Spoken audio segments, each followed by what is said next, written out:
I'm Martin Molan, participant of Summer of HPC 2019. Today I'll be talking about exploring the faults of HPC systems. I've been doing a project in a supercomputing site in Cinica in Bologna, and the data I worked on comes from two supercomputer systems, namely Galileo and Marconi.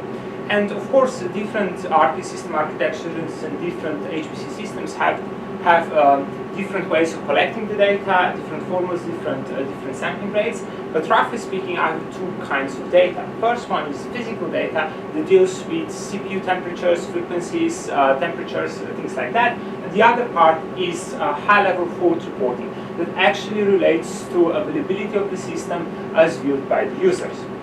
So when thinking about the data, we have three possible tasks. The first one is anomaly detection, where we want to understand what is the baseline operation and what sort of operation deviates from this established baseline. And working on that, we also want to understand what fault exactly the deviation actually means, and furthermore, we want to understand what these possible deviations from the baseline, what faults they represent, and what sort of downtime will these faults cause in the future. And the last thing that we want to understand is what sort of faults, how faults relate to the actual availability of the system. In other words, which faults actually cause the downtime of the system, and which faults can be ignored. The first two goals fall under the category where we just want to make a predictive model and we are satisfied with the black box model, whereas in the third one we want to have an understandable model. We want to understand the reasoning behind the decision of the model. So, but before any sort of machine learning, we first have to process the data. The raw data is, of course, there is a huge amount of data that has to be processed. And this is how the data looks in a raw file. Each line represents a timestamp for a node for a specific attribute. And of course, this form of data is not suitable for machine learning. So first, we have to create a data processing pipeline that will be first capable of batch processing, because you cannot hold that in all in RAM. And secondly, that will of course run in parallel to take advantage of HPC infrastructure. So the big part of my summer school was actually writing this data transformation pipeline. And the output of the data transformation is presented here. For every node, for every timestamp, we have the data about all available attributes. And of course, here are only pictures that picture the attributes that relate to high-level fault reporting, but the same can also be applied to physical data or any sort of data that we have available. Okay, now going quickly through the results. For instance, now here we have pictured node states. Node states, we have two information from the high-level processing tool. Node states indicate whereas there is 0 is normal operation, 1 is some sort of warning, and 2 is some sort of failure, but we do not know if this failure actually means downtime of the system or is some other less critical failure.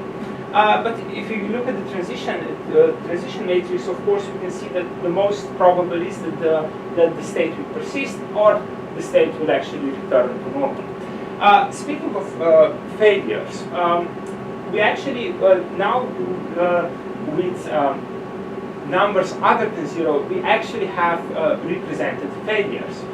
For instance, in the first node, firstly, one failure occurs, then transitions to another failure, and then the failure is tended to by the system administrators. So again, if we look at the transition matrix, we see that of course the most probable thing is that the failure will persist in the same state or possibly transition into another. But I want you to pay attention to the first row, which is the probability that the nodes will remain in normal mode of operation. You see, that probability is more than 99%, which means that all other failures represent relatively small probabilities, which means that the task of machine learning is relatively difficult.